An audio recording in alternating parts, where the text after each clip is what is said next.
శ్రీగురుభ్యో నమః. హరి ఓం.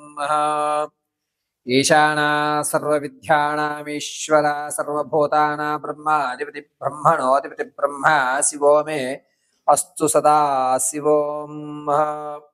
శ్రీ పరమేశ్వర పరమేశ్వరి అనుగ్రహడాక్షసిత్యర్థం.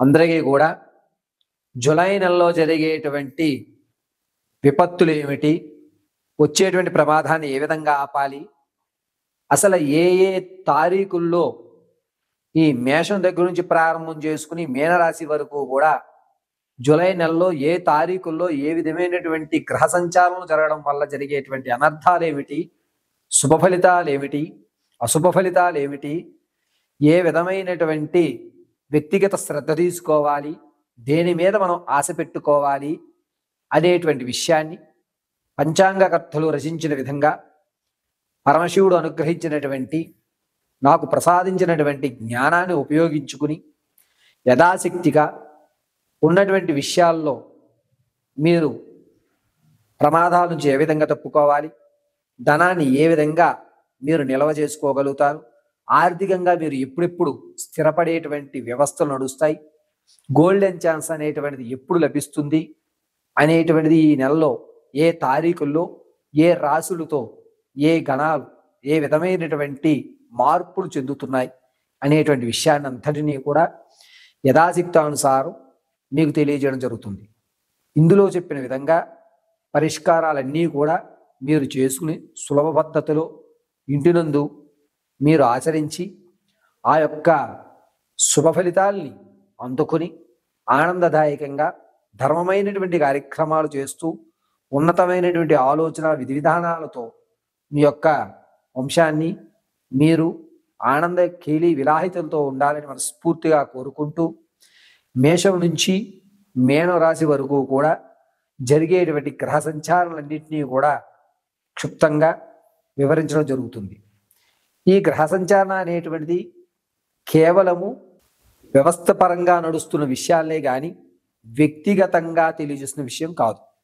మీరు వ్యక్తిగతంగా తెలియజేసుకోవాలి అనుకుంటే నా నెంబర్కి ఫోన్ చేసి అపాయింట్మెంట్ తీసుకుని మీ వ్యక్తిగతమైనటువంటి సమస్యకి సరైన పరిష్కారాన్ని కనుక్కొని మీ సమస్యలు తీర్చుకోవాల్సిందిగా తెలియజేయడం జరుగుతుంది.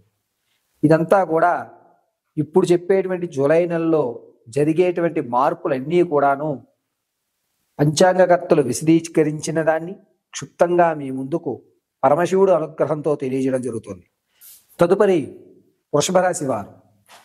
జూలై నెలలో వృషభ రాశి వారు ఏ ఏ తారీఖుల యందు మీకు ఏ విధమైనటువంటి పరిస్థితులు నెలకొలుగుతున్నాయి అనేటువంటి విషయాన్ని మీకు వివరిస్తూ ఉంటారు. అయితే ఈ నెలలో వృషభ రాశి వారికి 14వ తారీఖు వరకు కూడా ఇప్పటి వరకు ఏదైతే ఆనందదాయకంగా ఎవరైతే మనల్ని నమ్మి పట్టుకుని ఉన్నారో వారు మన చెయ్యి విడిచిపెట్టి మనల్ని దూరంగా పెట్టేటువంటి అవకాశం 14వ తారీఖు వరకు కూడా వృషభ రాశి వారికి లభిస్తుంది. 14వ తారీఖున రాహు చంద్రుడు కలయిక, గురుడు రవితో కలయిక ఉండడం వల్ల మనం ఎప్పటి వరకు ఏదైతే ఇది మనం నమ్మిన వాడు మన నమ్మిన బంటుని పక్కన పెట్టుకున్నామో అతనికి ఈర్ష అనేటువంటి మన మీద పెరిగి మన నుంచి దూరంగా వెళ్ళిపోయి నువ్వే బాగుపడుతున్నావు నన్ను కనీసం చూడట్లేదు అని మన మీద లేనిపోని విషయాన్ని అంతటిని కూడా 14వ తారీఖున వేసి మనకు కావలసినటువంటి బంధువులు కానీ స్నేహితులు కానీ దూరం అయ్యేటువంటి అవకాశం ఈ 14వ తారీఖు జరుగుతూ ఉంటుంది.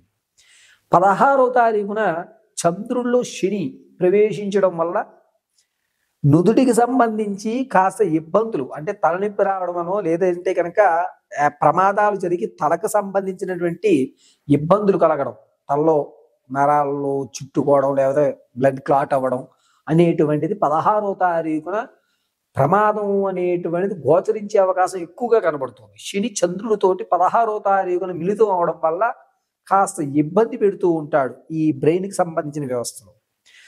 ఇక వృషభ రాశిలో వారికి 18వ తారీఖున రవిలో బుధుడు ప్రవేశించడం వల్ల మీరు ఇంతకు ముందు ఏదైతే కోర్టు సంబంధిత వ్యవస్థలు ఏవైతే ఉన్నాయో అవి తొలగి ఆ యొక్క ఆస్తికి మీరు వసూలయ్యేటువంటి అవకాశం, అంటే నాది, మా వాళ్ళది, నేను తింటున్నాను అని ఒక నమ్మకం 18వ తారీఖున ఏర్పడుతుంది.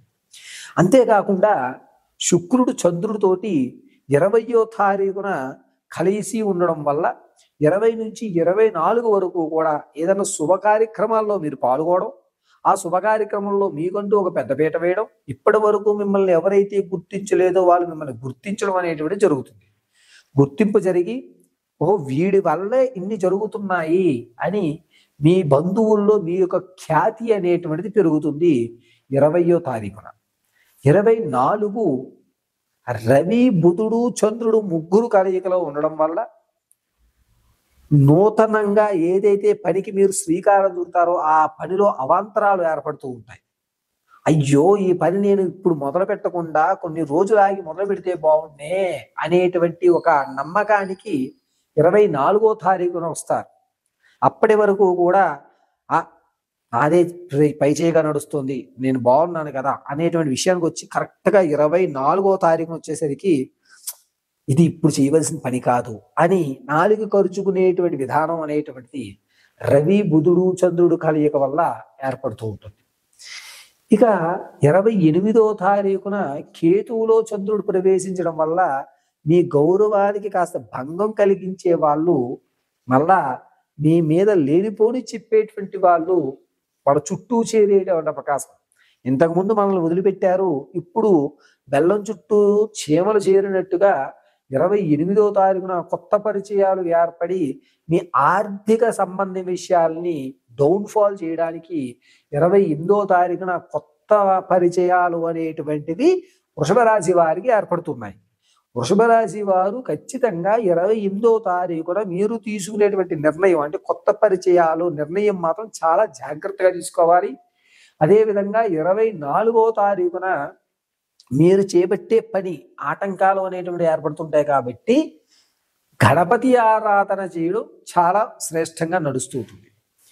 జూలై నెల మొత్తానికి కూడా వృషభ రాశిలో వారికి అనూహ్యమైనటువంటి ఇబ్బందులు, అంటే మన అనుకున్న వాళ్ళు దూరం అవడం, కొత్త పరిచయాలు ఏర్పడడం, వీటన్నిటి వల్ల ఆనందాలతో ఉన్నా కూడా ఎక్కడో ఒక మచ్చు చునక్కి ఇబ్బంది కలుగుతూ అనేటువంటి జీవితం ఈ జూలై నెలంతా కూడా గడపాలి. జూలై నెలలో వృషభ రాశి వారికి రవి స్థానం నీచంలోను, బుధుడితోనూ అదేవిధంగా చంద్రుడు కలయిక 24తోనూ ఉండడం వల్ల కాస్త చికాకు తొలగించినా కూడా సరే, ఏదన్నా భగవంతుని నిర్ణయమేలే అనేటువంటి మాటతో మీ యొక్క కార్యక్రమాలన్నింటినీ కూడా నిర్వర్తించుకుంటూ ఉంటారు. ఈ విధంగా వృషభ రాశిలో ఉన్నటువంటి వారికి 14వ తారీఖు నుంచి 28వ తారీఖు వరకు కూడా అనూహ్యమైనటువంటి మార్పులు ఈ నెలలో జరగడం, పైగా కొత్త పరిచయం 28వ తారీఖున ఏర్పడడం వల్ల ఆర్థికంగా దిగజారేటువంటి వ్యవస్థ అనేటువంటిది ఏర్పడడం కొంచెం ఇబ్బందిదాయకంగానే ఉంటుంది. వృషభ రాశి వారు ప్రతినిత్యము కూడా అమ్మవారి ఆరాధన చేయడం వల్ల 28వ తారీఖున మీరు అనుకున్నటువంటి కొత్త పరిచయం ఏదైతే ఉందో అది సరైందో కాదో ఖచ్చితమైన నిర్ణయానికి రావడం జరుగుతూ ఉంటుంది. కాబట్టి 28వ తారీఖున మాత్రం చాలా జాగ్రత్తగా నిర్ణయం తీసుకోండి.